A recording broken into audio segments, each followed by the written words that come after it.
Welcome back to the channel and welcome back to another edition of Parlay Busters of the Week. And in this edition of Parlay Busters of the Week, I'll be doing Parlay Busters of the Week for UFC Fight Night, Moicano versus Duncan. So, three Parlay Busters for this week. Start off, let's see, with Ethan Ewing. I think Ethan Ewing is a potential Parlay Buster. He's coming in with a lot of hype. He's the favorite.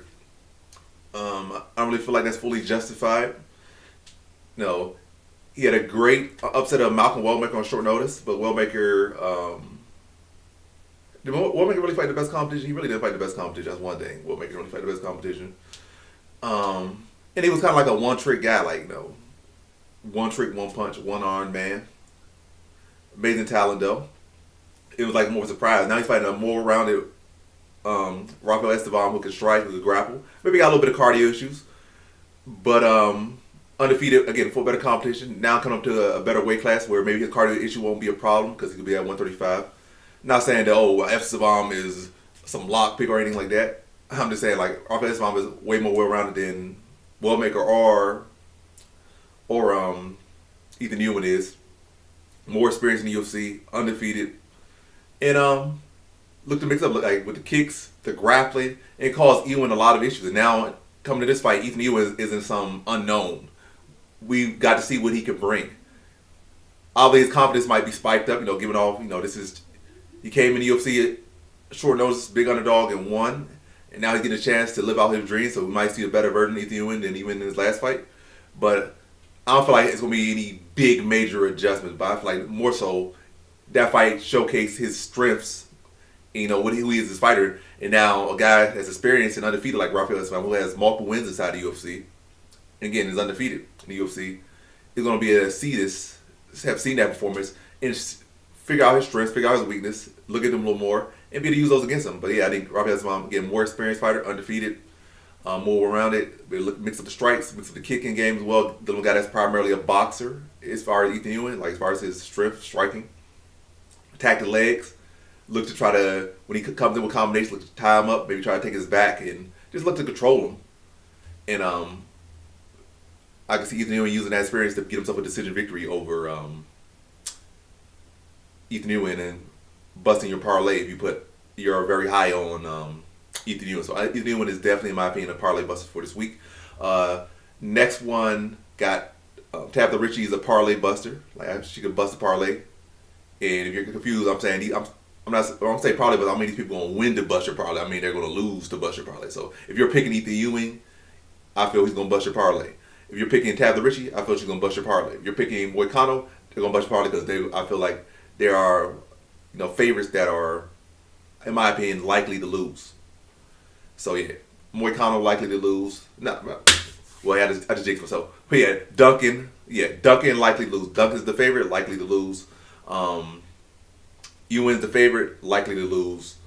And Ritchie, the favorite, likely to lose. I don't know if the odds have shifted, but last I've checked, as recent as of today, they are favorites. So Ewing's a favorite, Ritchie's a favorite, and Duncan's a favorite. But Ritchie, I just feel like Ritchie's primarily a wrestler, and she's going in with a much better grappler in Vernon Johnny Roba. And I think Johnny Roba can use the takedowns against her, out-scramble her, out-position her, take her back. Drain time off the clock, look for some submissions, and just build up control time. I think Johnny Roba will be the bigger, heavier hitting fighter. I feel like Ritchie probably has better technique now, training along her boyfriend who's a boxer, so her technique probably got a little bit cleaner there.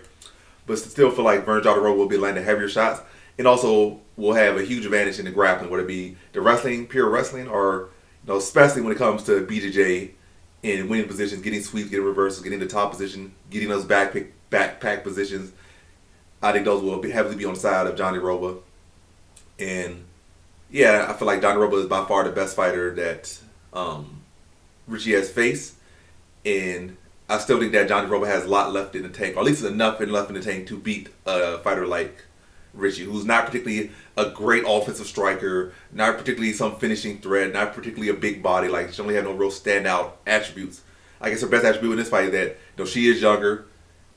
She can be a little bit of a pace pusher, but she's not like a phenomenal pace pusher guy. But like a woman or a fighter that's gonna go out there and throw 100 strikes and go for 10 plus takedowns. She might go for like 60, 70 strikes, maybe even that. It might go for 3, 4 takedowns. So it's not like she's someone that's going to so much overwhelm you with her work rate. So I think this is a work rate that Johnny Rope can deal with. A solid matchup that Johnny Rope would should thrive against and bust your parlay. So Richie, in my opinion, is a parlay buster. Like she could definitely if you're feeling high on Richie, she can definitely bust your parlay if you put her in your parlay, Richie. And then lastly, Chris Duncan. Chris Duncan's a parlay buster. He really hasn't fought too many grapplers outside of Matus Rebecki, who a lot of times just goes out there and just wings it. It does. It also, as far as Matus Rebecki's, everything about Rebecki is just straightforward. He throws big punches, throws big kicks, big leg kicks, big overhands, and he looks for big takedowns. So it's not like he's such an unpredictable guy. He what he's gonna do. He just tries to be like a force of nature. And Duncan did a good job of dealing with that. He could see strikes coming, he could counter them, and just a much clean striker. Rebecca's takedowns were too predictable. He's able to defend them. And outside that, he beat like guys that kind of like 1-round fighters, or like in Balaji Oki and especially Terrence McKinney. He went through the storm and beat McKinney, but now he's going in with by far the highest ranked guy he's ever fought in Moicano, and by far the best grappler he's ever fought in Moicano. And we've seen in his last loss, Manuel Torres just man on him, flipped him to the ground, suplexed him to the ground, took his back and rear naked choked him with ease when he decided to go for that. Moicano by far is the best grappler that Duncan has fought, and by far the highest ranked fighter that Duncan has fought. And we all know nobody's under no delusion, or no one should be under delusion that Duncan is some truly, truly elite lightweight, or ever will be some truly, truly elite lightweight. Or we're going to see this guy in the top 5. I can see Duncan fighting for the world title. No. Duncan is an overachiever. He might get past his fight, but he's not going very far. And if he does go a little bit far, he's not staying for very long. Duncan is a guy that's, again, like that journeyman build fighter. Nothing particularly amazing about him. And his next loss is coming very soon, and I see it being in this fight. I feel like Moicano will be more than holding on with him in the strike department. And then once it gets to the grappling, I think Moicano will show a big gap in the grappling, especially once he gets to the ground and is on top of him, dropping ground and pound. Quickly see Duncan wilting in that position, and can see Moicano getting him done with the submission there, and busting your parlay if you're feeling high, particularly high on Duncan. Again, keep feeling high on Duncan, keep catching those tickets, but if that's what's been doing it for you. But the train is coming to a stop very, very soon, and I think Moicano will be the one that will stop this train of Duncan and bring him back to reality. So the parlay busters for this week once again are Ethan Ewing. If you're feeling high on him, don't.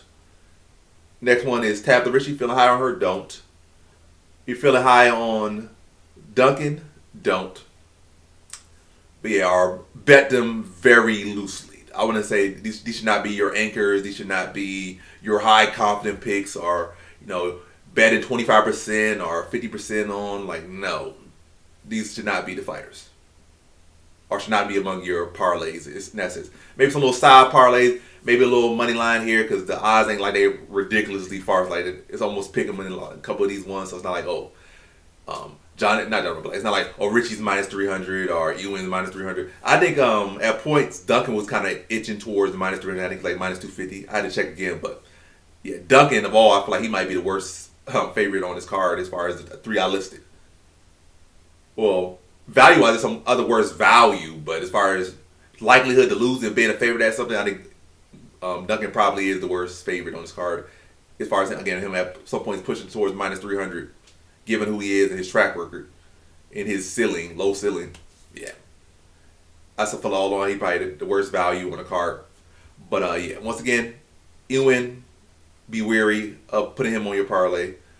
Richie, be wary of putting her on your parlay. Well, let me say that 4 names. Ethan Ewing, be wary of putting him on your parlay. Tabitha Richie, be wary of putting her on your parlay. And last but definitely not least, be very wary of putting Chris Duncan on your parlay or in your parlays. Singular or plural, be wary. But those have been the parlay busters for UFC Fight Night, Moicano versus Duncan. Thanks for watching. Like, comment, subscribe, and come back for more videos. Peace.